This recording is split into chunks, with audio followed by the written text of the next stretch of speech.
দেড় দশকেও আলোর মুখ দেখেনি পিলখানা হত্যাকাণ্ডের বিচার। ২৪-এর গণ অভ্যুত্থানের পর অন্তর্বর্তী সরকারের তদন্তে উঠে আসে বিচার ও তদন্তের নামে কালক্ষেপণ।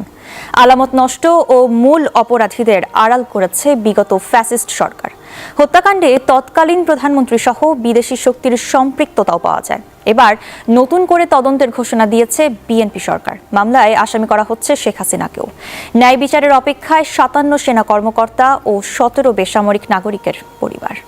২০০৯ সালের ২৫ ফেব্রুয়ারি সকাল ৯টা পিলখানা সদর দপ্তরে তৎকালীন বাংলাদেশ রাইফেলসের দরবার হলে শুরু হলো বার্ষিক দরবার।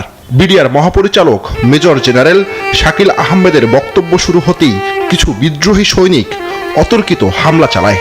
সেনা কর্মকর্তাদের নৃশংসভাবে হত্যার পাশাপাশি জিম্মি করা হয় পরিবারের সদস্যদের। ২৬ ফেব্রুয়ারি রাতে আত্মসমর্পণের মাধ্যমে বিদ্রোহের অবসান ঘটলে পিলখানার নিয়ন্ত্রণ নেয় পুলিশ। ২৭ ফেব্রুয়ারি পিলখানার ভেতরে সন্ধান মেলে একাধিক গণকবরের। সেখানে পাওয়া যায় তৎকালীন বিডিআরের মহাপরিচালক মেজর জেনারেল শাকিল আহমেদ, তার স্ত্রী সহ সেনা কর্মকর্তাদের লাশ। ২৮ ফেব্রুয়ারি লালবাগ থানায় হত্যা ও বিস্ফোরক আইনে দুটি মামলা করা হয়। রায় আসে ২০১৩ সালে। বিডিআরের সাবেক ডিএমডি তৌহিদ সহ ১৫২ জনকে মৃত্যুদণ্ড, ১৬০ জনকে যাবজ্জীবন কারাদণ্ড এবং ২৫৬ জনকে বিভিন্ন মেয়াদে সাজা দেওয়া হয়। অভিযোগ প্রমাণিত না হওয়ায় ২৭৭ জনকে খালাস দেওয়া হয়। গণ অভ্যুত্থানে হাসিনা সরকারের পতনের পর জাতীয় স্বাধীন তদন্ত কমিশন গঠন করে সরকার। প্রতিবেদনে মূল সমন্বয়কারী হিসেবে শেখ ফজলে নূর তাপসের নাম আসে।